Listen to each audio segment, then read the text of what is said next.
Hello and welcome to the VSBA's webinar, Becoming an Effective Board Member, A Guide to Roles and Responsibilities. Harry. Good afternoon, everyone. I'm Debbie Singizer. I am the Director of Board Services here at the Vermont School Boards Association. And thank you all for joining us today. As our topic today is Becoming an Effective School Board Member, A Guide to Roles and Responsibilities. And I'm really happy to bring this webinar to you today because this time of year, we tend to see a bit of turnover on our school boards with new members being elected and being appointed to our boards while older or veteran members are rotating off. So as a board member myself, I have found that learning about how to be a school board member, or in this case, an effective one, which is what we're all aspiring to be, is that learning process never really ends. And it's a continual learning process. And when it comes to school board service, there is really no one specific training or school or pathway to really adequately prepare you for everything that might come your way. So the more you have opportunities to learn about your role, such as attending webinars such as this one, I think that's better. And always to be asking questions. That's another thing that I have found to be very helpful over the years, is even when I think I should know an answer because I've been serving on a board for 6 years, it's really okay not to know everything. We can't possibly do that. So continue asking those questions. And also rely on the Vermont School Boards Association. That's what we're here for as a membership organization. Our mission is to develop and provide systems and resources that support school boards and their members. So whether you're in the first year of your service or in your 20th year of service, don't hesitate to call on us. So this is what our agenda looks like for today. This is what we'll be doing for the next hour. And I will get us started.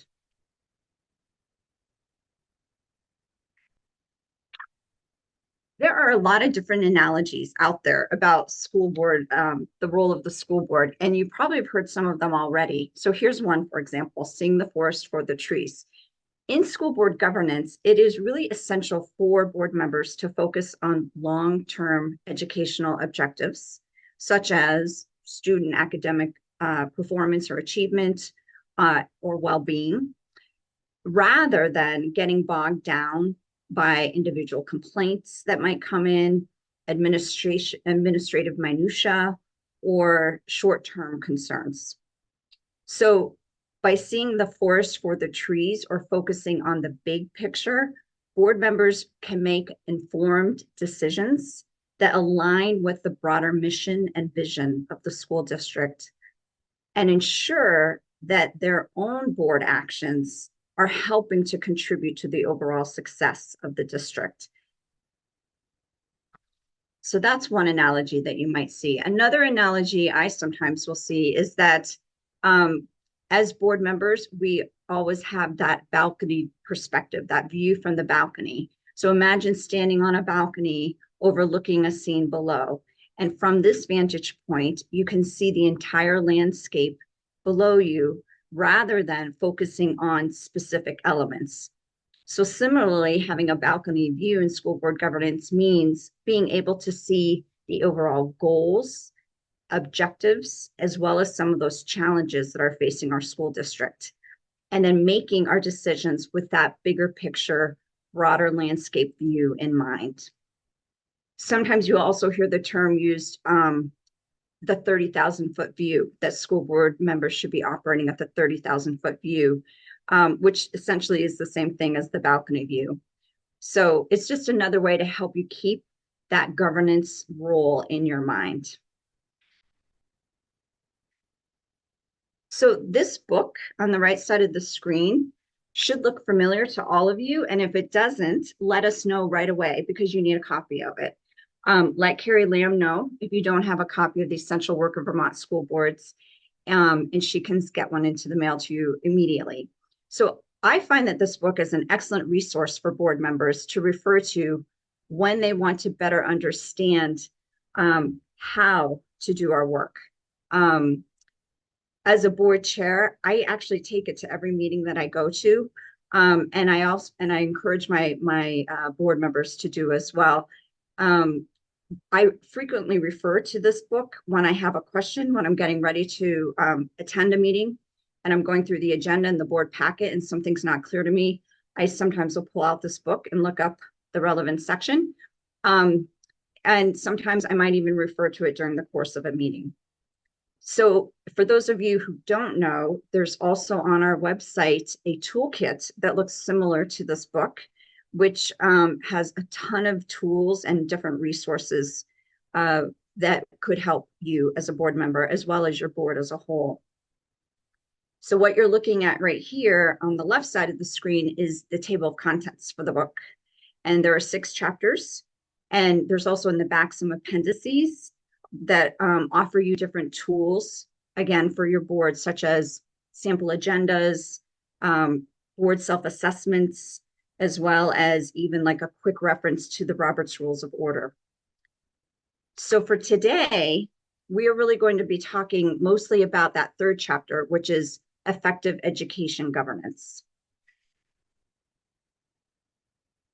At VSBA, we have developed a way to categorize this multifaceted governance work of Vermont school boards into 6 domains, which we frequently refer to as the pillars.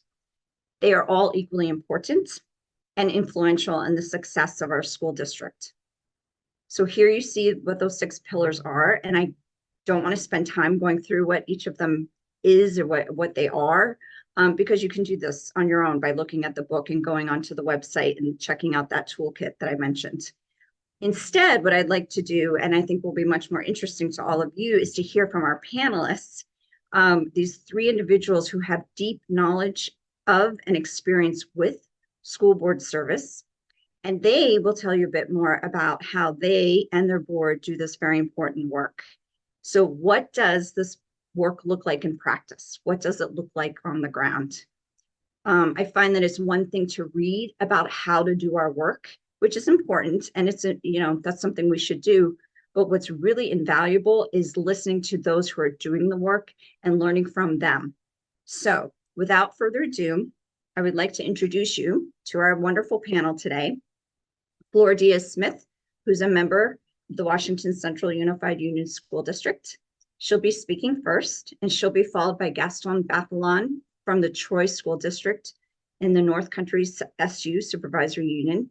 And finally, Nicole Mace from the Winooski School District will be our 3rd speaker. And I did want to mention Nicole serves at the Winooski School District board, which is a policy governance board. So anybody who's watching this today will find that part very interesting and relevant. So ahead of this webinar, I just threw out these questions to our panelists to help them with their thinking about what they might want to say. I mean, this is a vast topic, roles and responsibilities of school boards and school board members. We could be here for a month. But so I just sent them a couple framing questions that you'll see here on the screen to help them guide them with preparing their remarks. Knowing the board's focus is on governance, I have to move my people out of the way so I can see the question. What does that look like in practice for some of the 6 pillars? And how do you as a board member maintain that focus on governance without migrating into operations and management? I think that's a question that I often have. Number 3, what are some tools that your board uses to help with this staying in your lane? And then I'd like to spend just a few minutes at the end talking about the new governance standards that are part of the district quality standards and how they will help boards become more effective. So I'm going to stop sharing my screen with you and introduce you to Flor Diaz-Smith, who will take the virtual floor from me. Flor? Hi, everybody. Good afternoon. It's a pleasure to be with all of you here today. Carrie, would you allow me to share screen when I need it? So again, my name is Flor Diaz-Smith. My pronouns are she, her, ella in Spanish. I'm chair of the Washington Central, and we just passed our budget. So I'm excited to be here. So I was gonna blend all of the questions that Debbie sent us and try to stay focused on best practice and how we maintain our focus as in our board in good governance. So I'm gonna start a little bit in the establishing a vision and engaging the community. And in order for us to paint a picture of what we are trying to achieve with our resources, we need to have a good understanding of our vision, our core beliefs. So this year, we had the opportunity to engage our community. Well, it started last year. We just approved our strategic plan. So having those conversations with our communities, our staff, our students, and including our school board members has helped us to have a strong collective vision of what we want for our kids. And that is critical in order for us to be able to use our resources. So I'm going to share a couple of slides just to so you're not just looking at me. So for these are after a year of having conversations with our community. Let me know if you can see it. We came up with this core beliefs. They might look a little small there, but they're so humanity and justice, community and belonging, well-being, transparent and responsible leadership, which is really our governance, community engagement and relationships, and rigorous curriculum and instruction. So the question is that how does that relate to vision and to engaging the community? Well, this core beliefs will guide the leadership team and our staff and the board so that we can continue the action steps on the strategic plan, but also guide our everyday decisions on behalf of our students. So that is that's just an example. I'm going to move right into budgeting and try to put this two together. So I'm going to jump around in those. So for this, why is it important? The vision starts because in order for us to paint a picture of what we want to do for our resources, which is exactly what our budget does, we need to have a strong understanding of these core beliefs. So with bringing those core beliefs to a grain size with our community, for us is using these three pillars. So there's three areas of focus: academic achievement, safe and healthy schools, and humanity and justice. If we stay focused on those, so that's how we actualize, I don't know if that's the right word, that's how we actualize being able to put into action what we learn and what we know we want for vision and mission into now this core, these three pillars. So under those three pillars, we add multi-layer system of supports, local comprehensive assessments. That's and it'll make more sense after the next slide. And the equity indicators and humanity and justice coalition are all parts of our work plan. So budgeting should be year round. So if you have a good understanding of your vision, you are always going to be bringing everything back to how you want to use your resources to achieve student learning and have a better understanding of where are the students, how are students doing. After doing the budget, the board's role is to set some parameters, right? So with those parameters, having the lens of these three pillars that we have, that will guide our work in not just in the classroom, but in professional development and in staffing and resources. So to that we add, I'm not going to read this, but we add our budget parameters, which is your job as a board to add budget parameters, not to get into the micromanaging or this or that or this person, is to have that 30,000 view. And then it's up to and this again is where our district uses and helps us stay centered and not feel like you're taking out a Peter to get to the other school, because we're 5 elementary schools, 1 middle school, and one high school. So they're going to use the core beliefs, the 3 pillars, and the parameters, and then use these 3 lenses: educational quality and evidence-based practice, which is really would be our standards, equitable distribution of resources, and student need. So then when you're using those 3 lenses, you know that you're going to stay centered in what is best for students. That's one part of that.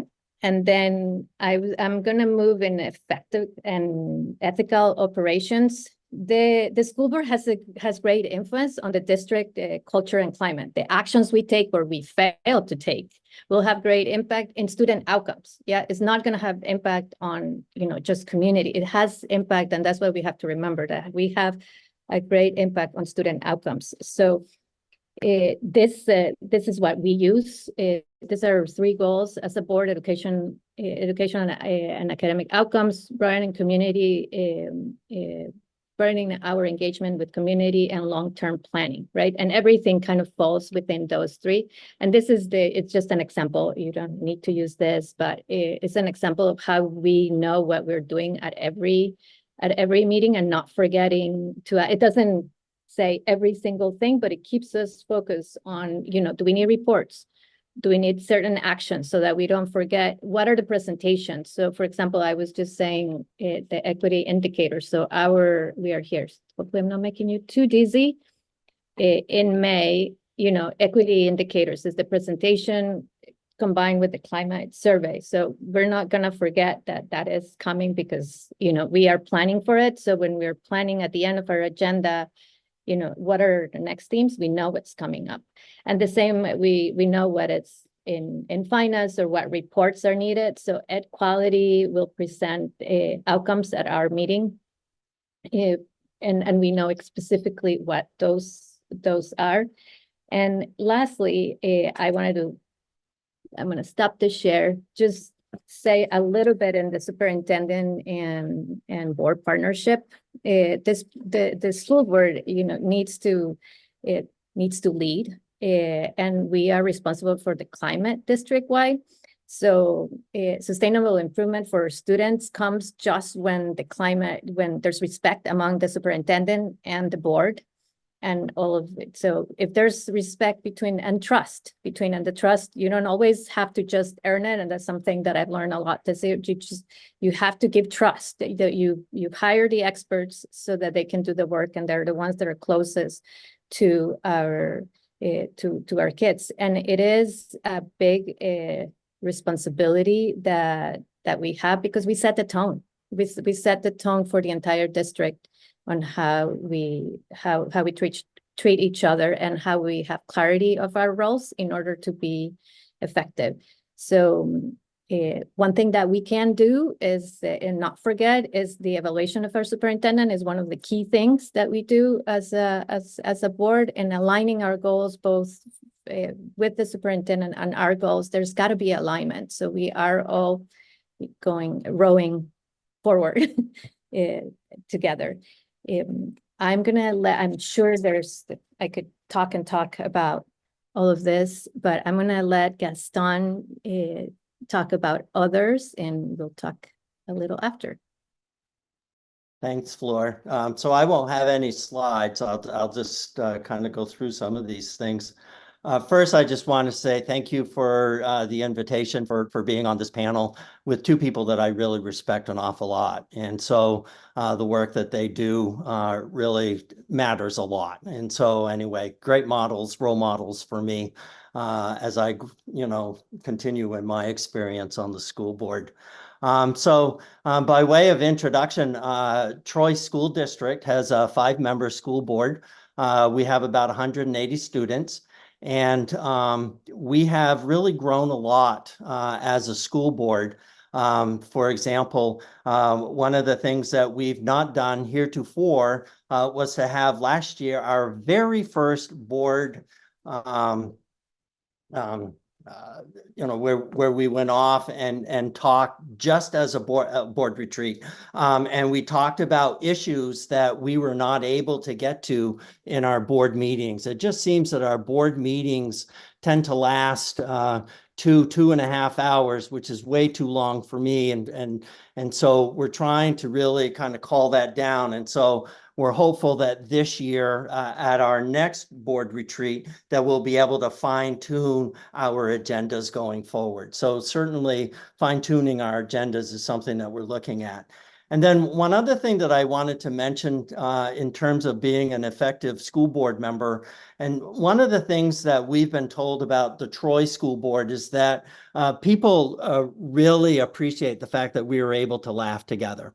And certainly, you know, it's at an appropriate time. It really is a good thing for us to sort of build community amongst ourselves, if you will. And so that's something that certainly part of our culture here.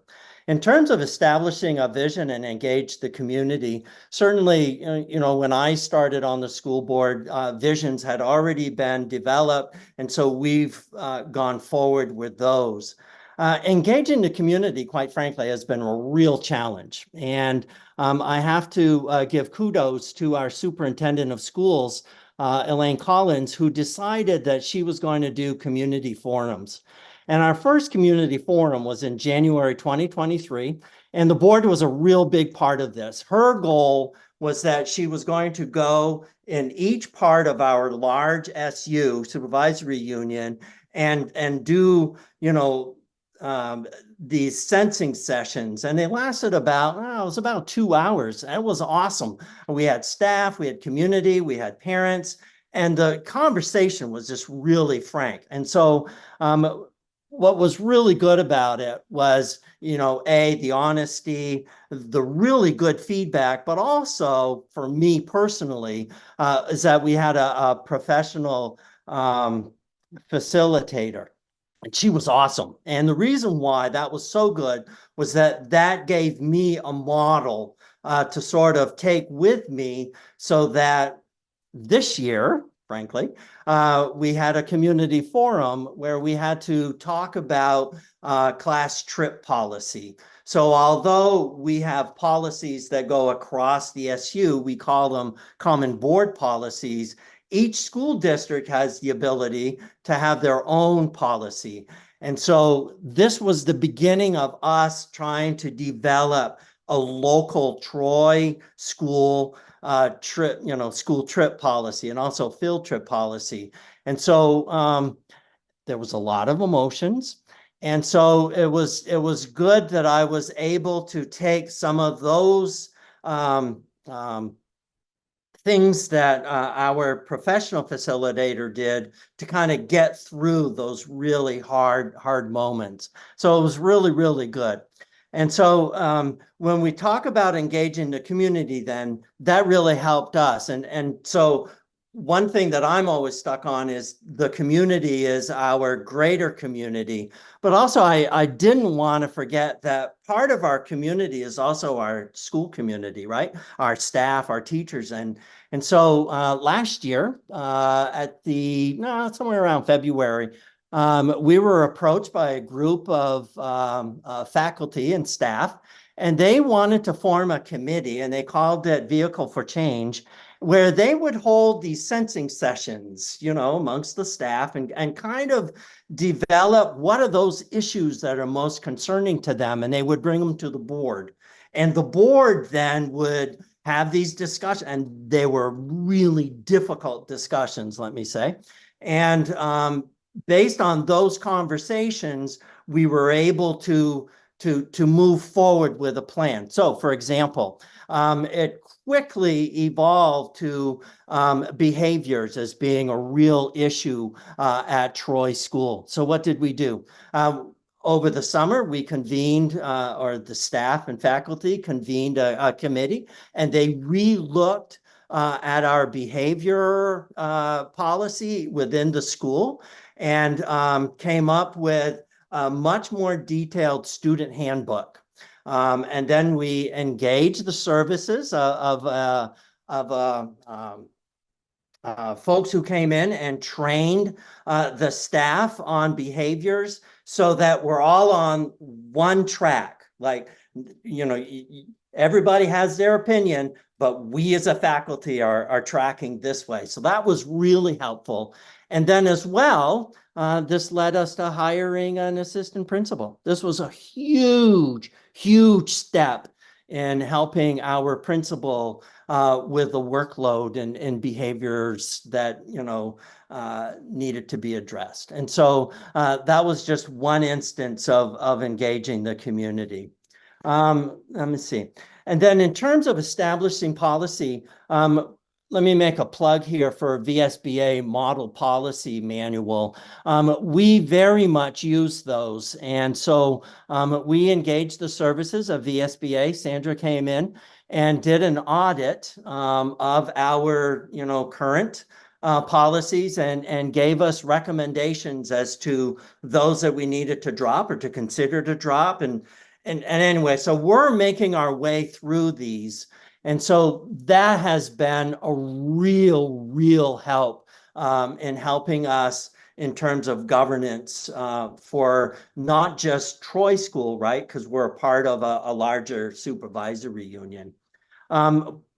In terms of board superintendent partnership, we're very fortunate that we have a superintendent who is willing to travel late nights and go to all of our board meetings in the evenings.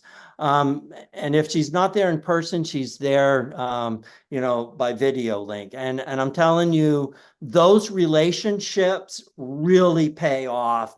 And, one of the things that Flora had mentioned in terms of evaluation, it's those relationships and having our superintendent of schools attend our meetings and all board members, this is all board members across all of our SU, are able to really connect with Elaine. And so, when Elaine asks, or our superintendent, asks for, honest feedback, she gets it, and she really very much appreciates it, as do I, as I'm the one that has to sort of collate all of those things. And then in terms of effective and ethical operations, we certainly talk about this at our March meeting. That's the reorganization. And VSBA has a really nice model on ethical, practices for school boards. And so we try to, I would say we do more than try. We do adhere to it. I would say that, in terms of effective operations, what I'm struggling with now personally as a school board chair is whether or not our board meetings, the agendas, are such that perhaps we need to have more than one meeting a month. I don't know. But, I do know that after about 2 hours, it just seems we lose a lot of steam. And so there's going to be a balance there. So, we're looking at different things that we can do so that we can address all of those things that we must address in the EQS that are upcoming. One of the things that I would tell you is if you don't have a consent agenda, I would absolutely do that. That has really helped us a lot, where you vote a block of agenda items. That has really helped us with time. And then in terms of budget and financial oversight, and I'll end with that, is that the whole reason why I came onto the school board was my frustration at town meeting with the reliance of having other people respond to questions related to the budget. And so one of the things that I'm very keyed on is the AOE 3 prior years worksheet. I think that is like an awesome worksheet. And the reason why I really like that worksheet is that it works you through the process. And at the very end, it tells you what your tax rate, proposed or projected will be. And I have used that many times at town meeting to walk people through the budget. And I think I'll just end with that. So I'll turn it over to you, Nicole. Over. Thank you, Gaston. My name is Nicole. I use she, her pronouns. And in addition to being a school board member in Winooski, which I've been on for the last 8 months, I had the pleasure of serving the VSBA for a number of years. So this toolkit is very familiar to me in theory, but now I get to put it into practice. And I have the unique twist of having served as an administrator in the district for 3 years. So I also know all the details that most board members don't know. And so trying to make sure I'm maintaining that 30,000 foot view has been, different, I would say, than I would imagine for most school board members. As Debbie mentioned, we are a policy governance district.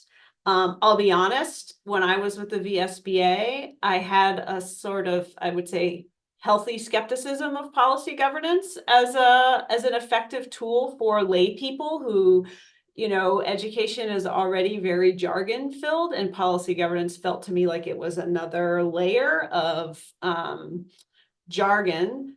But I have to say, after 8 months practicing policy governance, I'm sold. And I'll share with you some tools that we use that I think have reinforced for me the value of having that kind of structure.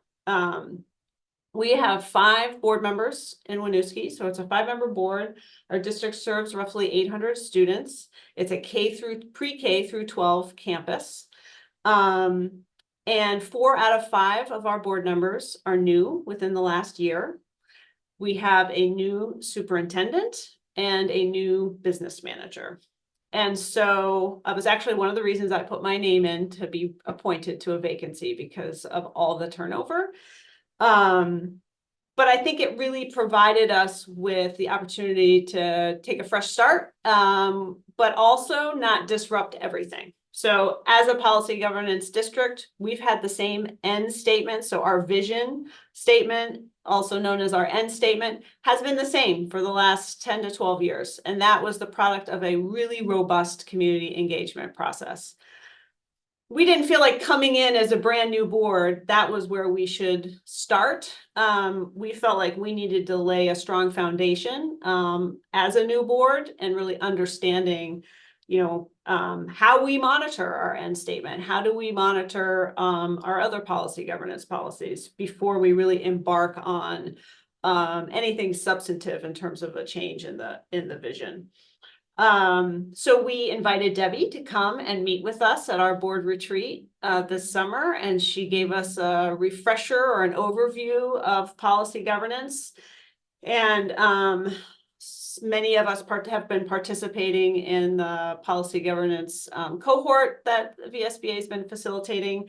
And that's really helped us sort of as a board recommit, like this is the framework that we want to use, which has been really helpful, because I've also seen some boards where it's like, yeah, we do policy governance, but nobody, practice is a little loose, or some folks aren't really familiar with what it means.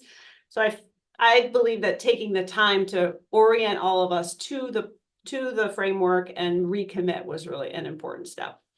So now, if I can share my screen, I thought I'd just share a few tools that we use to help us sort of adhere to that policy governance framework, which I also view as sort of pretty similarly aligned with the 6 pillars of the VSBA's governance model. So I'll start with our board annual plan, our annual agenda plan. So this is a spreadsheet that has a lot of tabs, but it lays out, similar to what Flor was sharing, what is our plan for each board meeting. And you can see that it's aligned around consent agenda, ends, executive limitations, board management delegation, and governance processes, which are really the components of the policy governance framework. So each agenda has items that are connected to each of those, either policy areas within policy governance. And I think this is really helpful for the superintendent to plan ahead, and it's really helpful for the board to keep track of sort of, if I hear about an issue related to equity, for example, I can look at the agenda and see we're going to be monitoring the equity policy in April. So that will be a good time for me to review the monitoring report, ask questions, et cetera. We also use this spreadsheet to flag sort of upcoming agenda items. It's a really important tool for the board chair and the superintendent to use to plan things that might come up that aren't on sort of the annual agenda. We have our policy review cycle. So even though we're a policy governance board, we also have all the required policies, and we are, considering whether or not some of the recommended policies by the VSBA would be useful. So our superintendent put together, he's great at color coding, this color coded schedule that helps us, again, really keeps him on track, but helps us see what's coming if we're interested. We track who's on committees, what the purpose of the committee is. And then this is a tool that we actually borrowed from the city of Winooski, which is a community engagement contact list. So the plan that our board has adopted relative to community engagement is to go out into the community and go to where folks are already gathering and meeting, or there are structures that exist to bring people together. And so I'm as a board member, it's sort of, I'm the liaison for community engagement. So I'm responsible for making sure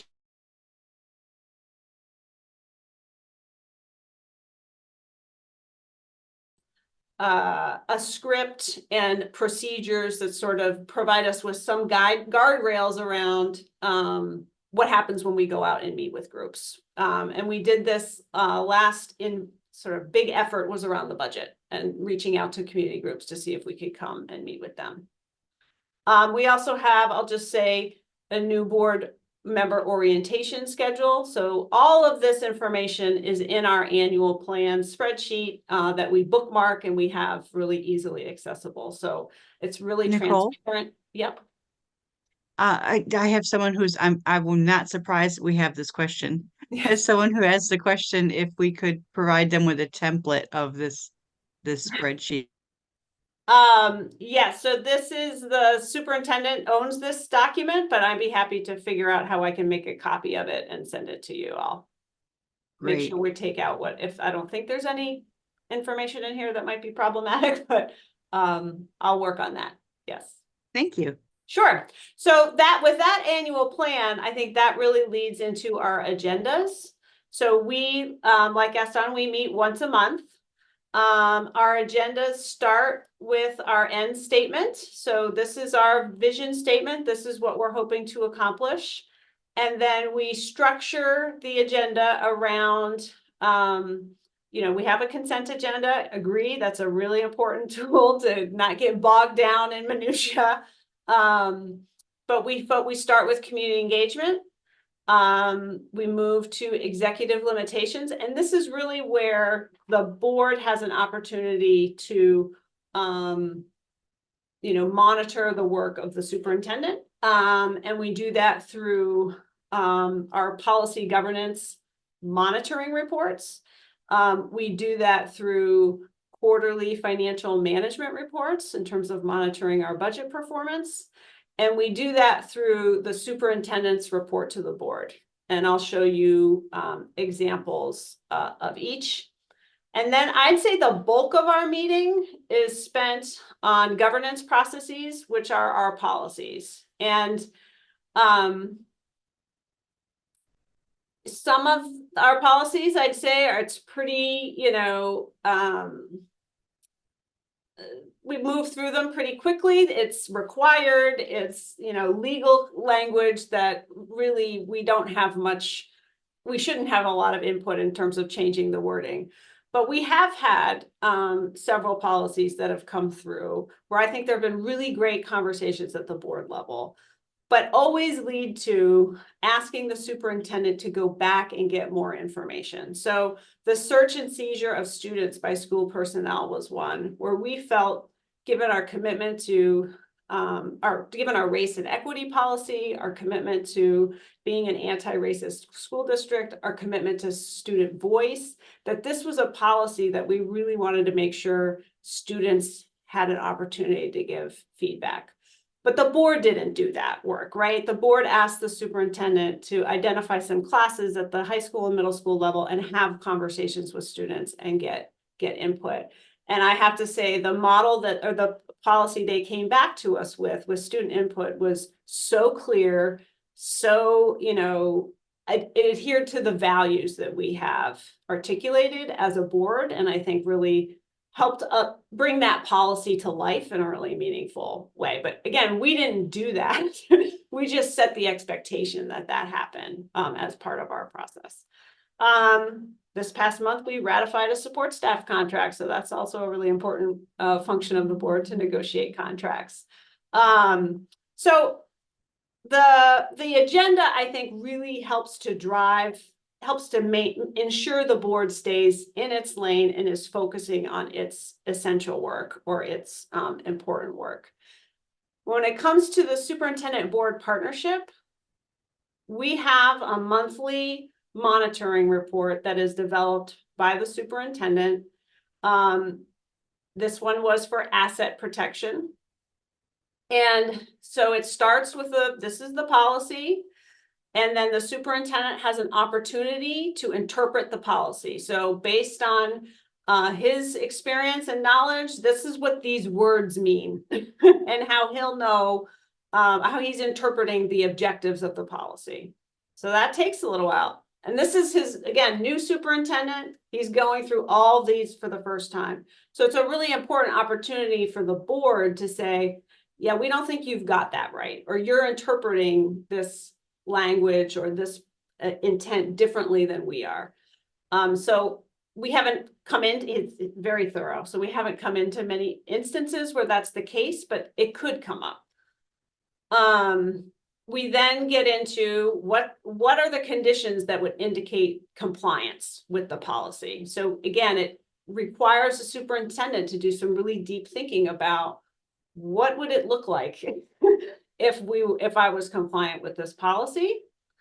And then he produces evidence of the compliance. And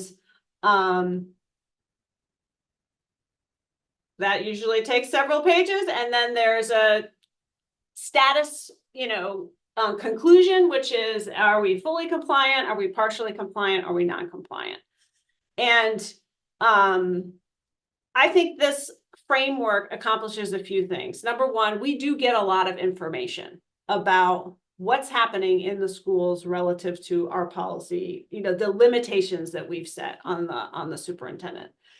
But it doesn't end there, right? So with this monitoring report in particular, I had some questions about, we have a brand new facility, just spent $60 million on renovation and addition. And there was not a lot in here about the plans that were being put into place in order to ensure preventative maintenance was happening, like that we don't end up 10, 15 years from now in the same place we were when we started. And so I asked some questions, other board members asked some questions. We had a follow-up conversation the following meeting where members from the facilities and maintenance team came and talked about their process for developing a preventive maintenance plan. And we set an expectation that in next year's monitoring report, that we will have evidence of, we'll be able to see that plan. So I think that was just another piece for me going through this as not really understanding how policy governance worked. It felt sometimes like it was a way to keep boards at bay, keep us. But what I've experienced is getting a lot of information, asking questions, and building it into a plan for either we're going to talk about this again at the next meeting because there's some immediate questions, but then we're going to talk about how we want to see it reported out in a subsequent report. And I felt like that's been really, that back and forth has been really, really helpful. And then the last piece I'll just say on superintendent board relations and staying in our lane, the superintendent's board report is structured around our end statement. So we get, again, it's largely narrative, it's largely activity-based, but we do get a sense of things that are happening in the schools relative to our ends, our college and career ready, local and global community engagement, healthy and successful lives. And then the piece that I really love that the superintendent started doing is to have this section at the end of the report that's items from the previous meeting. I don't know about any of you, but sometimes I get to the next month's meeting, I can't remember what we talked about. You know, we read through the minutes, but it's like, he's done a really nice job of capturing, somebody asked for this, or this question was raised, here's the direction that was given, and here's the update. So you don't need to spend a lot of time talking about it. You know that it's been addressed, you know you've gotten the information or the follow-up that you need, and you can spend your board meeting, you know, focusing on other things. So those are just some tools that we use. I agree with Gaston, like building and Flora, right? Like the culture and the tone gets set at the top, building a strong sense of, you know, collaboration, camaraderie on the board, having a sense of humor. I mean, we had some really difficult conversations during our budget this year, and we did not all agree. We had some hard votes, but we were able to work through all that because we have, I think, a strong foundation of respect and overall fun. Like, we want to be there, and we really all care about the district. And we know that even though we don't always see things the same way, we're coming at it with care and concern for the health and well-being of the district. So I could say more, but I want to leave time for questions. And I do have some questions. Would you like me to go into those now, Debbie? Please, that would be great. Great. I think that they are actually all of Gaston's time, but but I think you all can answer some of them. For example, given Vermont's open meeting law, how do you structure board retreats? Yeah, so Nicole, I noticed that you guys have board retreat. I don't know, Flora, if you have, so I'll just quickly mention what we learned and then I'll turn it over to you all. So yeah, you're absolutely right. The meeting, even though it's called a retreat, it's still considered a public meeting. And so the meeting, you know, for us is warned. For us, we were lucky that we have Jay Peak nearby. And so we rented a room there. And so we ensured that there was room enough for, you know, in case somebody from the public wanted to come.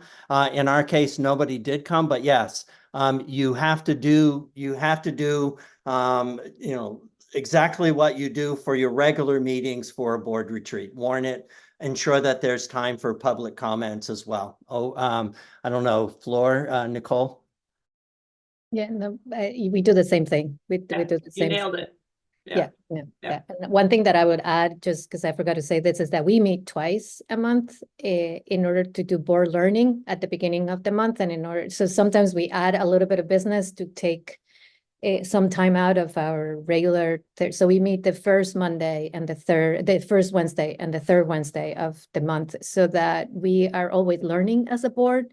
It's been hard right now through budgeting, but that is dedicated time for community forum and board learning. So whether we are, you know, reading a book all together and discussing it, or we're inviting somebody to come to continuing learning with us as a board for the nuggets that we need to learn in order to be better for our kids. Fantastic. And the next question, I believe, is from Gaston's time. It's, what is the AOE worksheet? Yeah, so very good question. So I believe this is required and it should be in all of our town reports or city reports. And what it is, it's the 3 prior years comparison dash format as provided by AOE. Let me just say that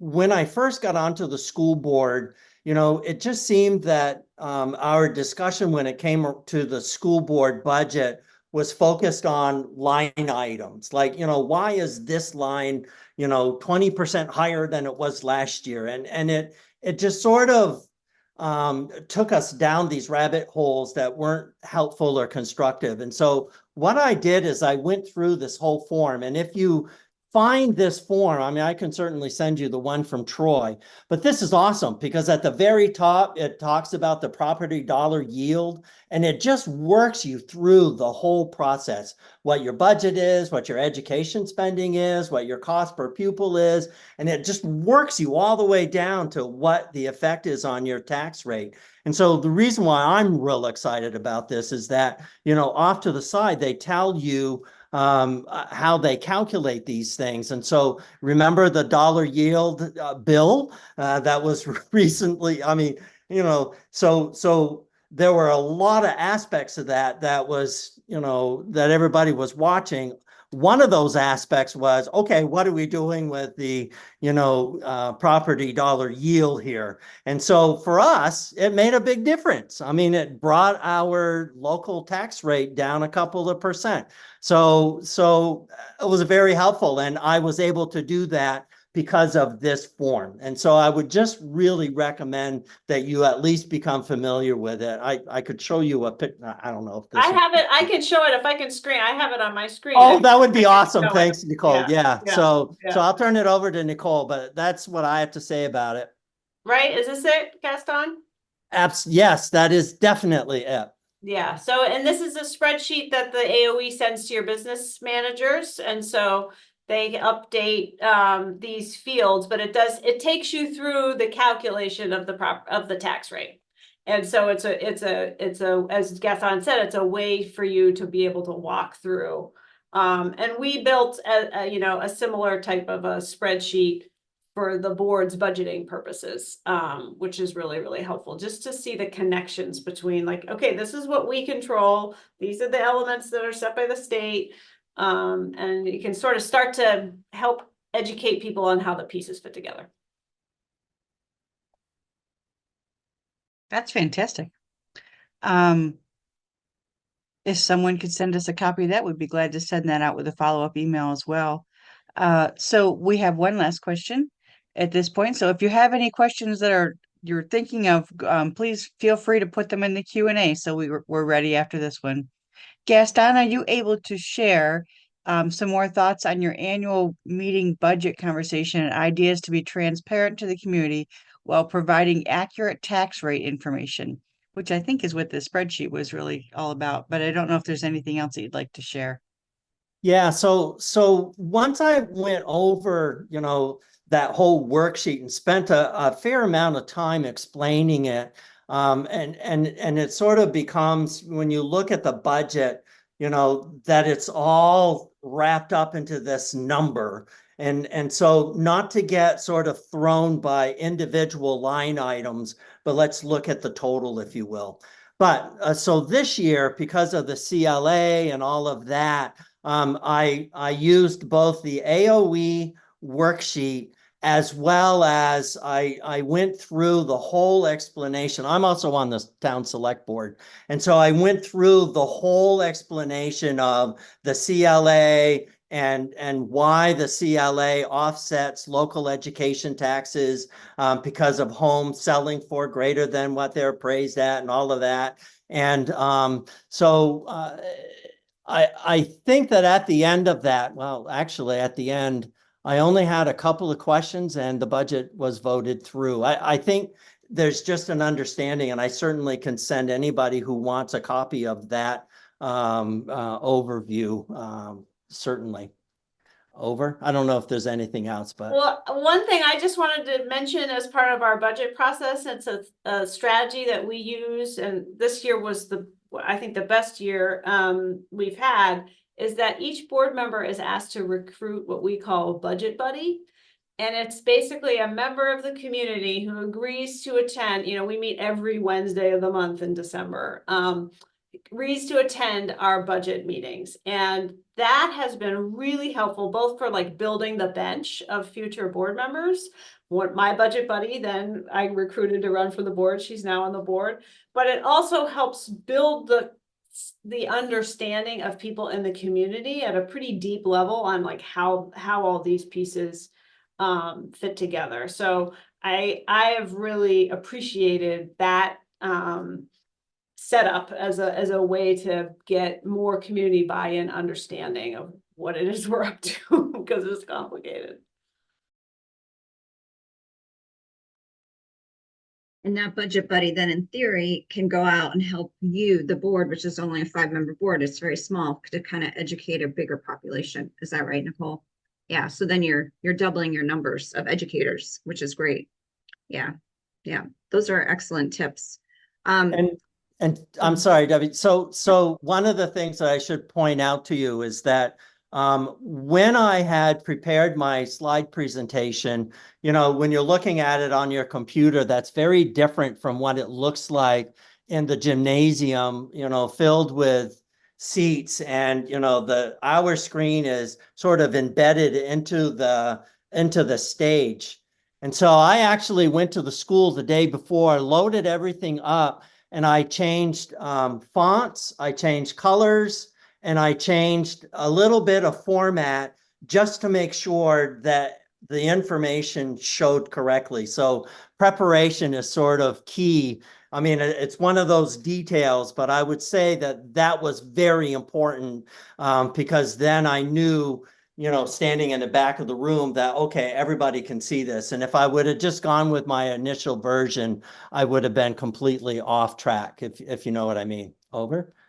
And people would have been aggravated and annoyed, which is not how you want to start your meeting by any means. So that's brilliant. That's a really good tip, actually. So since we don't have any more questions in the chat box or in the Q&A box, sorry, Carrie, I just wanted to quickly share my screen with you one more time to let you see the governance standards of the panelists who are here today. Are you familiar with the governance standards under the district quality standards? Great. You all are. Great. So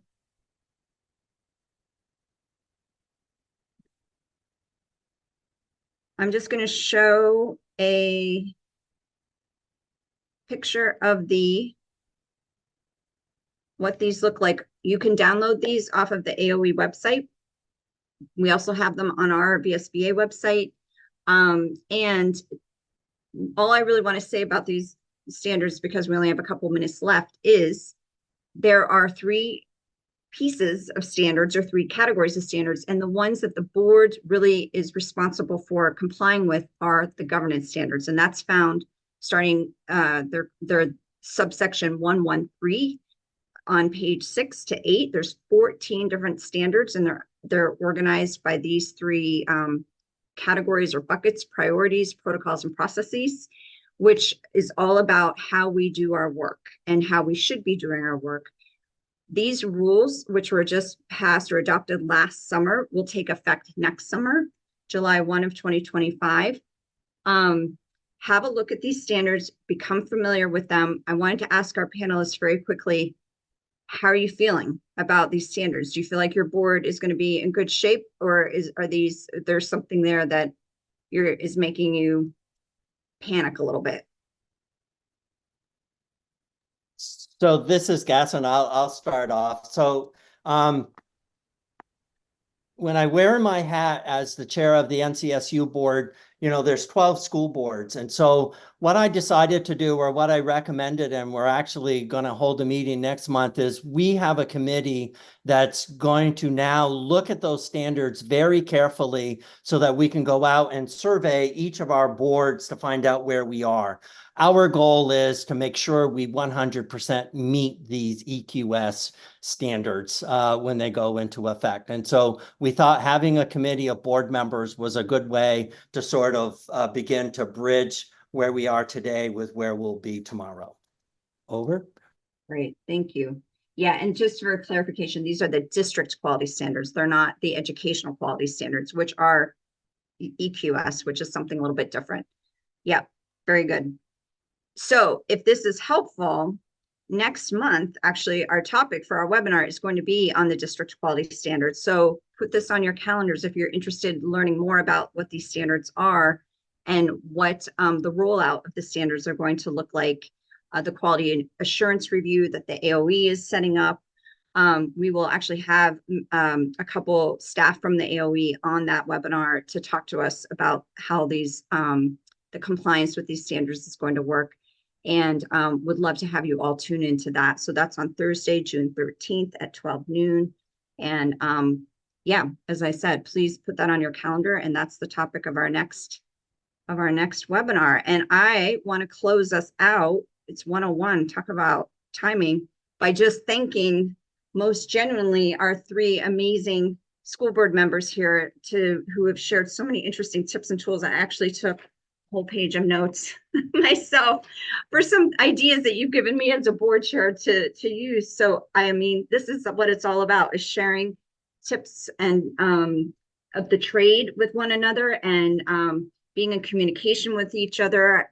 We'll make sure that you have the contact information for Gaston, Nicole, and Flor. So if you have any follow-up questions, if it's all right with them, for people to reach out to you directly. And of course, you're always welcome to reach out to the VSBA as well. So thank you, everybody, very much for tuning in today. Enjoy the beautiful day. Go out and see the sun and enjoy the beautiful flowering trees. And we'll see you at our next webinar in June. Thank you. Thanks, Thank you, Gaston. everybody. Thanks, Nicole Bye. and Flor. Bye.